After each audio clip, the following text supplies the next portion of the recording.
पिकं घेऊन गेली पाहिजे, तरच शासन व्यवस्थितरित्याने त्या ठिकाणी चालू शकतात. असे असताना सुद्धा एक अजेंडा आम्ही त्या ठिकाणी तयार करतोय. दुसरं जे आहे त्याच्यामधलं एक सगळ्यात महत्वाचं जे आहे ते म्हणजे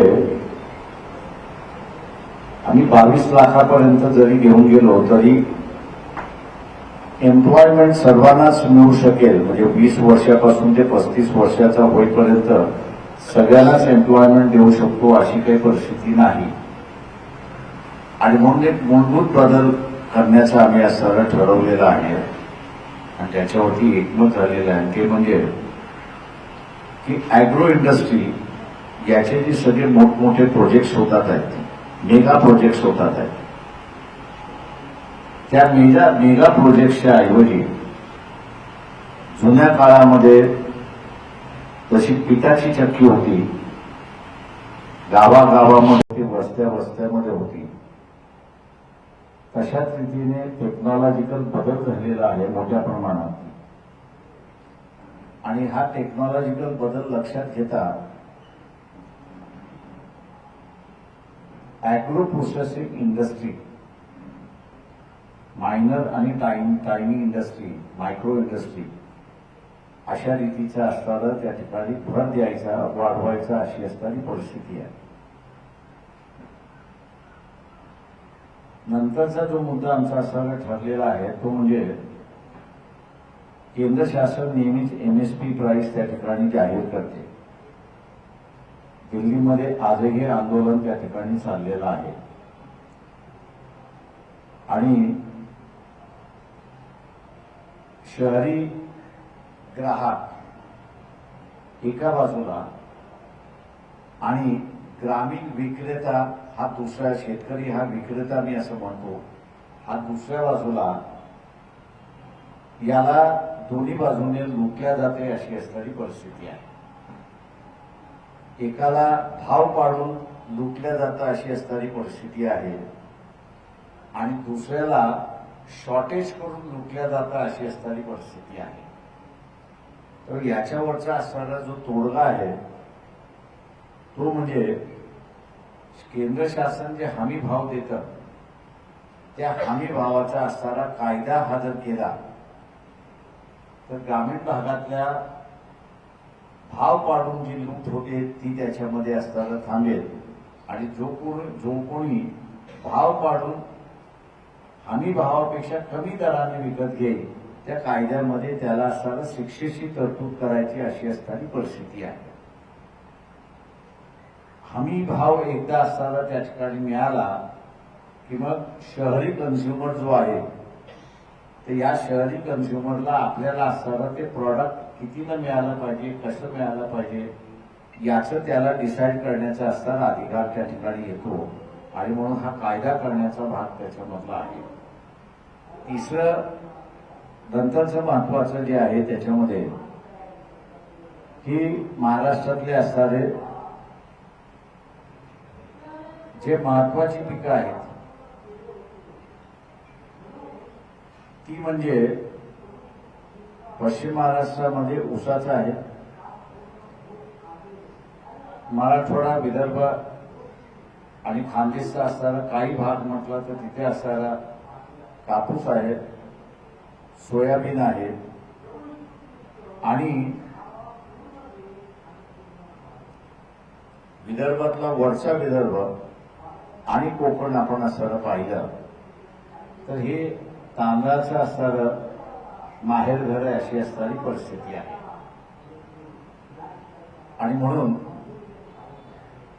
त्याचे भाव हे असणारं आपणच त्या ठिकाणी ठरवलं पाहिजे अशी असणारी परिस्थिती आहे. सोयाबीन हा पूर्णपणे जे पीक घेतलं जातं त्याचा असणारा 100% एक्सपोर्ट होतो अशी परिस्थिती आहे आणि म्हणून आम्ही असणारं म्हणतोय की मिनिमम सपोर्ट प्राइस हा असणारा 5,000चा असला पाहिजे. कापसाचा जो आहे तो असणारा 8,000चा असला पाहिजे आणि ऊसाच्या ह्याच्यामध्ये आता 20% इथेनॉल की पेट्रोल आणि डिझेलमध्ये मिक्स करण्याचा अधिकार त्या ठिकाणी शासनाने दिलेला आहे. परंतु ऊसाचा असणारा रेट त्या ठिकाणी जो फायनल होतो,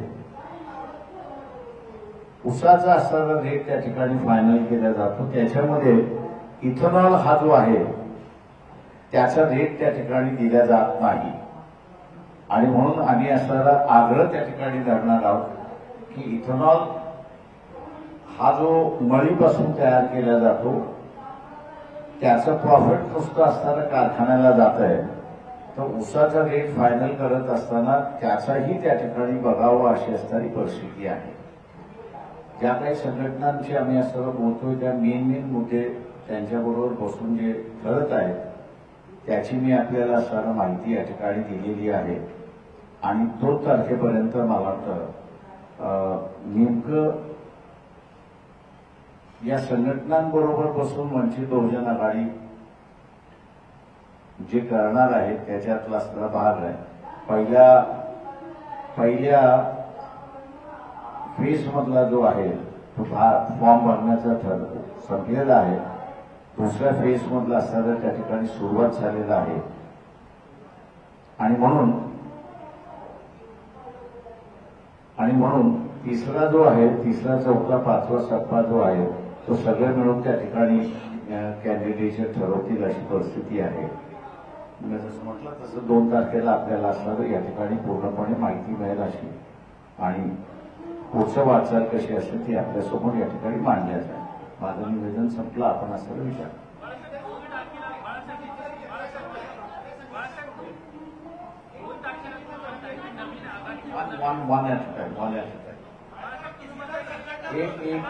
one at a time.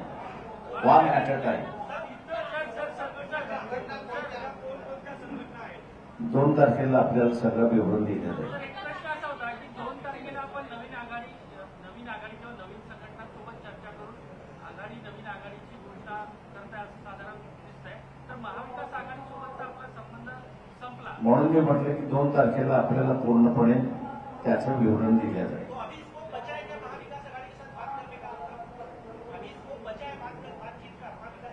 हमने कहा कि हमने बंद किया है. हमने कभी कहा नहीं कि हमारी चर्चा बंद नहीं हुई. वो तो है, उनकी बैठक चल रही है, हम बैठक में बुला रहे, वो भी आ रहे उसमें.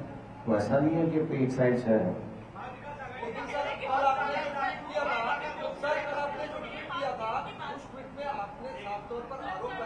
हाँ, मैं ये कह रहा हूं कि महाविकास आघाड़ी अलग है और संजय अलग है. तो जिसको हमने टारगेट बनाया था या जिसके बारे में कहा था वो संजय की बात थी. वो महाविकास आघाड़ी के नाम से गलत आप लोगों को बयान दे रहा है और गलत स्टेटमेंट कर रहा है. इसलिए हमने कहा कि ये संजय जो है वो आघाड़ी में बिगाड़ करने में लगा हुआ है.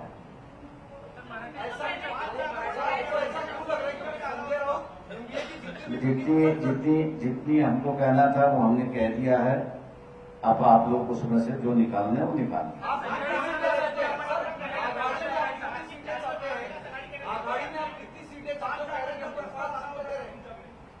आमच्याकडे असणारा त्या बैठकीमधला जो प्रस्ताव होता तो 3 जागांचा प्रस्ताव होता. एक माझा मतदारसंघ आणि दुसरे 2 मतदारसंघ. त्याच्या पलीकडे आम्हाला कुठलाही प्रस्ताव आलेला नाही. परंतु ते जरी असलं तरी आम्ही जे काही उभं करतो त्याच्यामध्ये आम्ही कोणालाही रूल आउट करत नाही, एवढं लक्षात घ्या.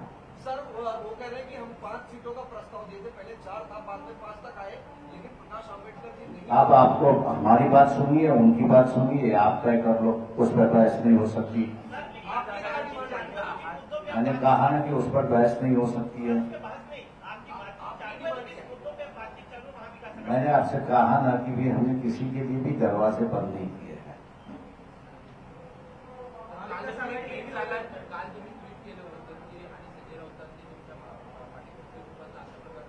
मी असं त्यांनी आघाडीमध्ये बिघाड केलाय हे दाखवणारा आम्ही त्या ठिकाणी दाखवलो होतो. त्याच्यामुळे असं आम्हाला महाराष्ट्रामधलं जे आहे ज्या पद्धतीने असणारा पूर्णपणे विरोधी पक्ष उभा राहायला पाहिजे होता आम्ही प्रयत्न करत होतो की यांची महाविकास आघाडी होती त्याच्या माध्यमातून उभा राहावा, पण त्याच्यामध्ये असणारं पट्यानेफ जे होतं ते पट्यानेफ आम्हाला बाजूला करायचं आहे आणि जे आले पाहिजे त्यांना घेऊन आम्ही असं उभं करणार आहोत.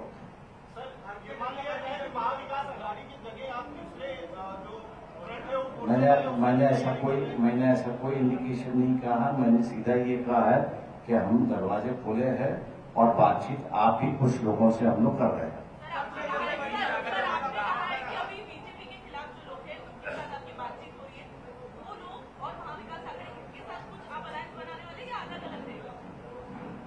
ठीक है, मैंने इसलिए कहा है कि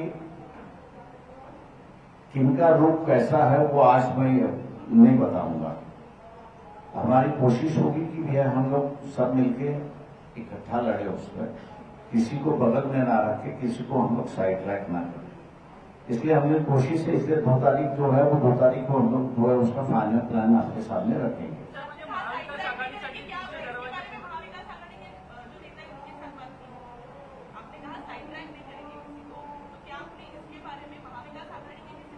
देखिए, हम अघाड़ी से क्यों बात करें, हम इंडिविजुअल से भी बात करते हैं, इंडिविजुअल पक्ष से भी बात कर सकते हैं.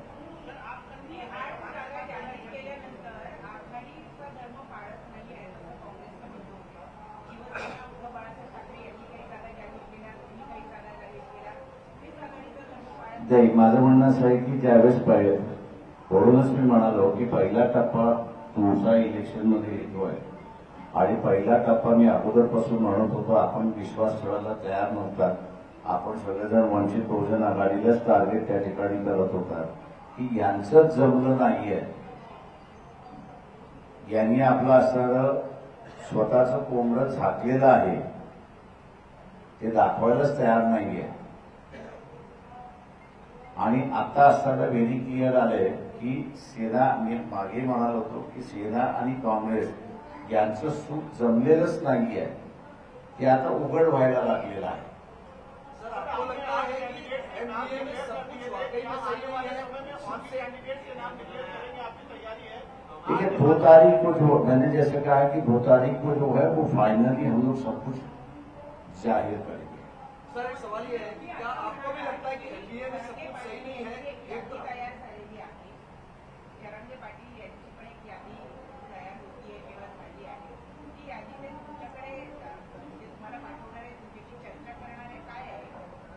ते मला वाटतं त्या सगळ्या फॅक्टर्स लक्षात घेऊनच मी असं म्हणालो की सगळ्यांचंच हे घेऊन 2 तारखेला त्याचा सगळा निचोड होऊन जाईल असं मी त्या ठिकाणी मानतोय. हे बरोबर आहे की जनाने पाटील यांच्याकडे सुद्धा एक त्यांनी जी पद्धत केलेली आहे, सकल मराठा संघटना जिल्ह्यावर बसून त्यांनी असं त्यांच्याकडे नावं पाठवावी, कॉमन नावं पाठवावी असं जे आहे ती सुद्धा एक प्रक्रिया चाललेली आहे. ती आज मला वाटतं उद्या संध्याकाळी त्यांची असतात ती पूर्ण होईल असं त्या ठिकाणी मानतोय. म्हणून म्हटलं की 2 तारीख जी आहे त्या 2 तारखेपर्यंत सगळं फायनल झालेलं असेल. अजिबात नाही, माझे दरवाजे कोणासाठी बंद नाही.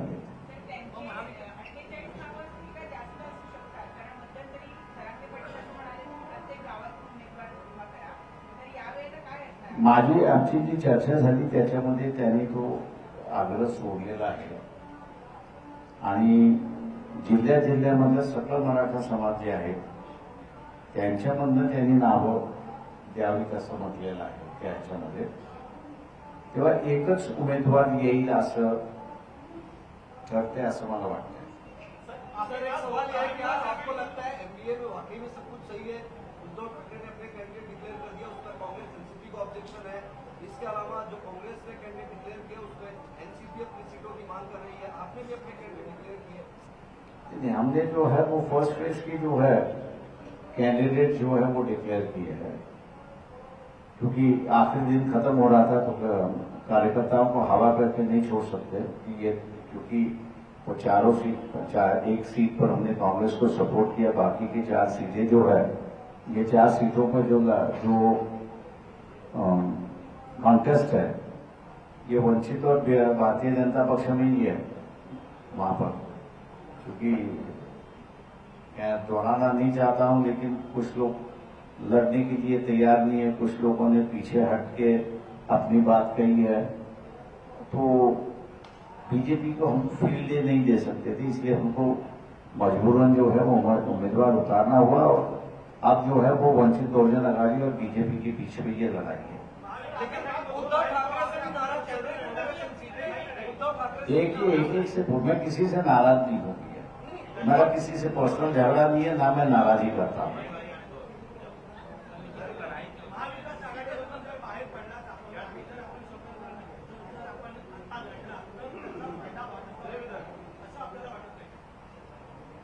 माझ्या अंदर ह्याचं उत्तर तुम्हाला 2 तारखेला मिळेल। आपका कहना है कि आप जो भी साइड है वो 2 तारीख को क्लियर होगी, लेकिन महाविकास आघाड़ी के तीनों घटक दल 3 तारीख को जॉइंट प्रेस कॉन्फ्रेंस कर रहे हैं, तो हम ये उम्मीद करें कि आप भी उस प्रेस कॉन्फ्रेंस में होंगे कि आपका स्टैंड अलग हो जाएगा 2 तारीख को साथ कह रहे हैं। इसका पता नहीं है कि क्या रोक मिलेगा किस तरीके से। सर महाविकास आघाडी तुम्हाला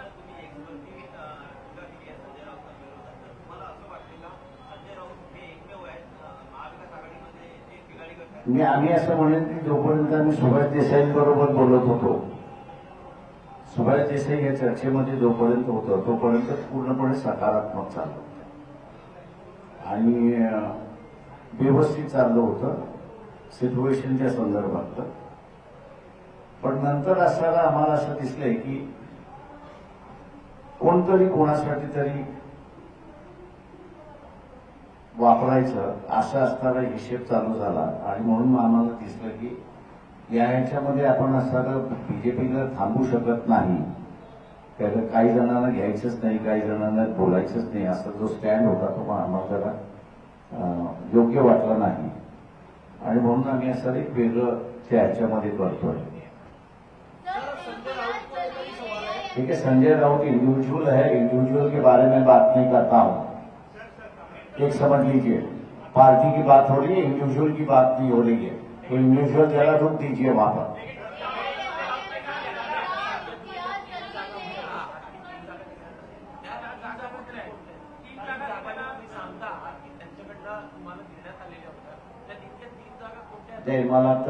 मला भांडणं पुन्हा लावायची नाहीये,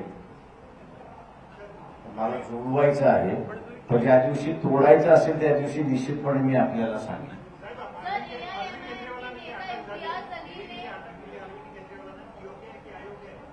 पूर्णपणे अयोग्य आहे।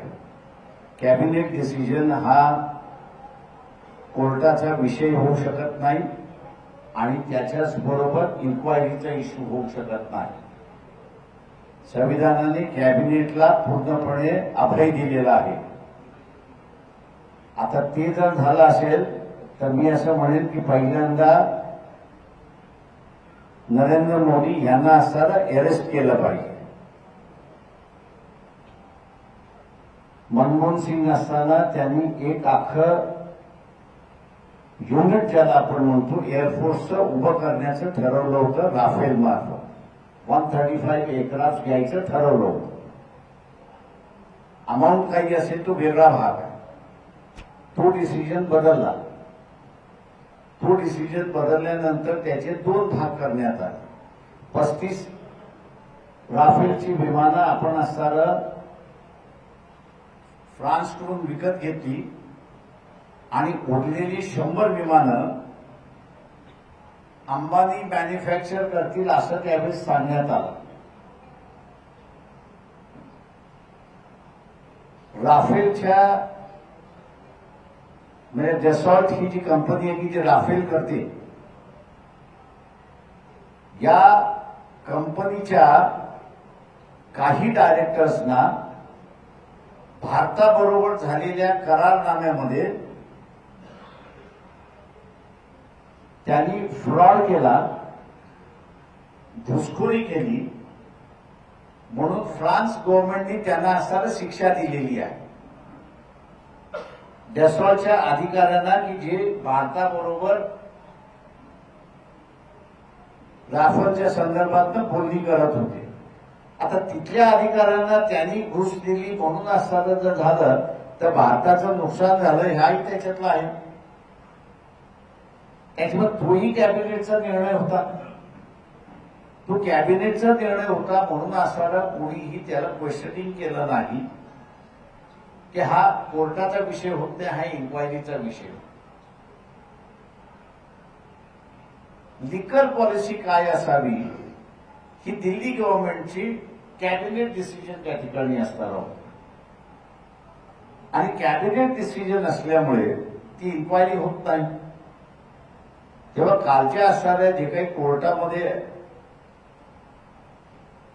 केजरीवाल यांनी असणारं म्हटलं की माझ्या विरोधात तुमच्याकडे ठोस पुरावा काय, या सोशल मीडियावरती आलेलं उत्तर मी जे असणारं पाहिलंय की आमच्याकडे असणाऱ्या काही जणांची स्टेटमेंट्स आहेत आणि म्हणून तुम्हाला असणारं अरेस्ट केलंय. तर आपण असणारं असं धरायचं का की डेसॉलच्या काही कंपनींना रॅफलच्या संदर्भातलं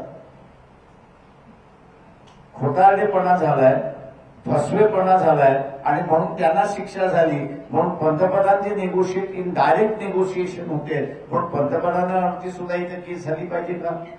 तो जर लॉजिक असेल तर ती झाली पाहिजे.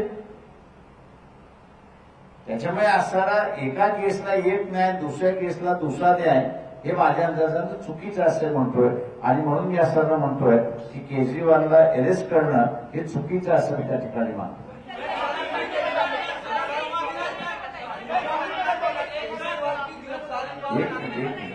आराम से यार, आप एक पूछो तो एक मिनट मैं आपको हिंदी में जवाब देता हूँ. रुकिएगा 2 मिनट. देखिए, मैं ये कहूंगा कि केजरीवाल को अरेस्ट करना पूरा गैरकानूनी है. मैं सुप्रीम कोर्ट से अपील करता हूं कि वो पहला इस बात का फैसला दे कि जो कैबिनेट डिसीजंस होते हैं, क्या ये कैबिनेट डिसीजंस कोर्ट उस पर निर्णय ले सकता है क्या? पहली बात है. दूसरी बात यह है कि कैबिनेट डिसीजन हुआ है और उस कैबिनेट डिसीजन का इंक्वायरी करने का अधिकार किसी जांच एजेंसी को है. कैबिनेट डिसीजन जो होते हैं और जिसका इंप्लीमेंट होता है, ये वहां की लेजिस्लेटिव असेंबली है. उस लेजिस्लेटिव असेंबली में उस पॉलिसी को रखा जाता है और लेजिस्लेटिव असेंबली उसको मान्यता देने के बाद उसकी इंप्लीमेंट होता है. लेजिस्लेटिव असेंबली की किसी भी प्रोसीडिंग्स में सुप्रीम कोर्ट दखलंदाज नहीं दे सकता. रही जहां तक बात उस पॉलिसी में कुछ गलत है या नहीं है, तो संविधान में उसका भी प्रावधान है और वो प्रावधान ये है कि PAC, public accounts committee, public accounts committee जो है, कैबिनेट डिसीजन सही है, गलत है, घुसखोरी हुई है, क्रिमिनलाइजेशन है या सिविल लॉस है, उसका वो जजमेंट देती है.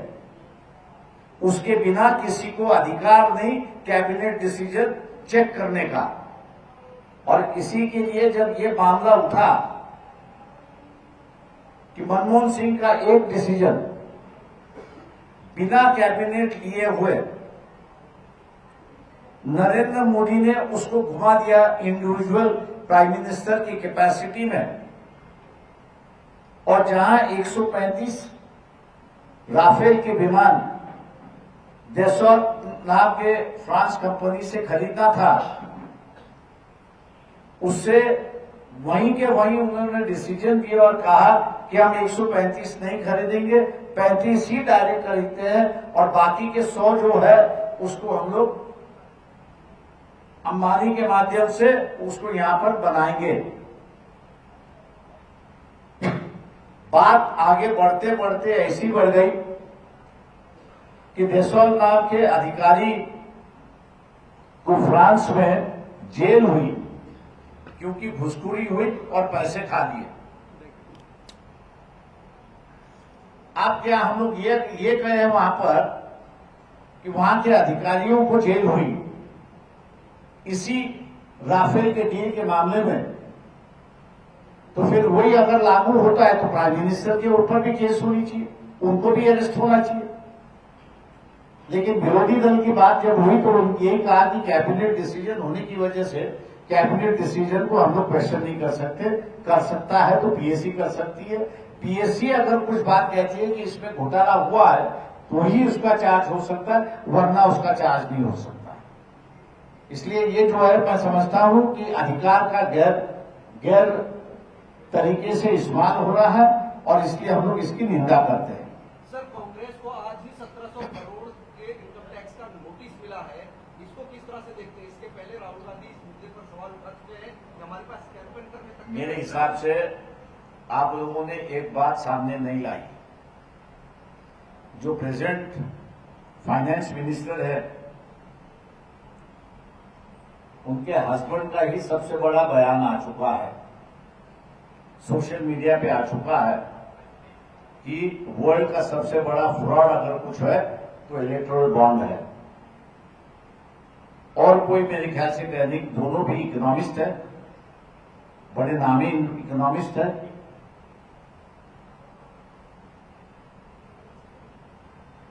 और उनका बयान आ चुका है, मैं हस्बैंड का बयान आ चुका है कि this is the biggest fraud, financial fraud.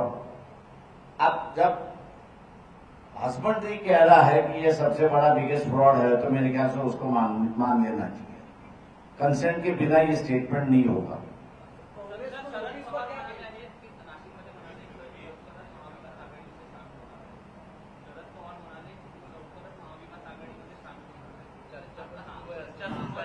बात ठीक है, थैंक यू। मैं वही कहूंगा कि भैया ऐसा है कि सिस्टम आपको बता देता हूं, जितना भी अकाउंट्स है ये अकाउंट्स पहले इलेक्शन कमीशन को जाता है। इलेक्शन कमीशन को जाने के बाद जो है उसमें विवरण होता है कि भैया आपके पास एडिशनल फंड है या नहीं है। अगर एडिशनल फंड है तो इलेक्शन कमीशन पूछता है कि आप इसका विवरण कैसे खर्च करोगे, क्या करोगे, किस पर इस्तेमाल करोगे। और एक्सेस अगर रहा तो वही टैक्सेबल इनकम होता है। अब 1700 करोड़ की अगर नोटिस आई है तो इसका मतलब है कि 1700 को आप 70% से मल्टीप्लाई कर लीजिए, उतना उनका इनकम होना चाहिए तभी और उतना उनके पास एक्सेस होना चाहिए तब जाके उसकी नोटिस होगी। ये तो मैं समझता हूं कि इलेक्शन के वक्त भी डिपार्टमेंट को इस्तेमाल कर रहे हैं डराने के लिए, धमकाने के लिए। ये मेरे ख्याल से लोगों के सामने अब आना शुरुआत हुआ है कि ये नॉन पॉलिटिकल तरीके से लोगों को डराया और धमका रही है। सर, इम्तियाज जलील की ओर से आपको आपके पार्टी को एक बार फिर invitation thank you, thank you, thank you.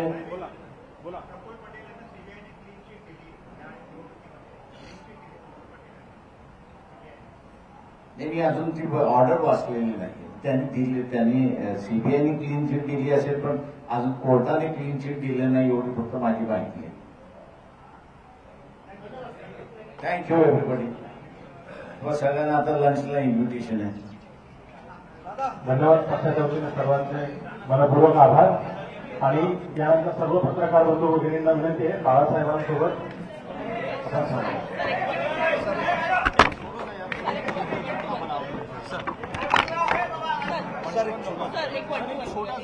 म्हणजे आता 1 to 1।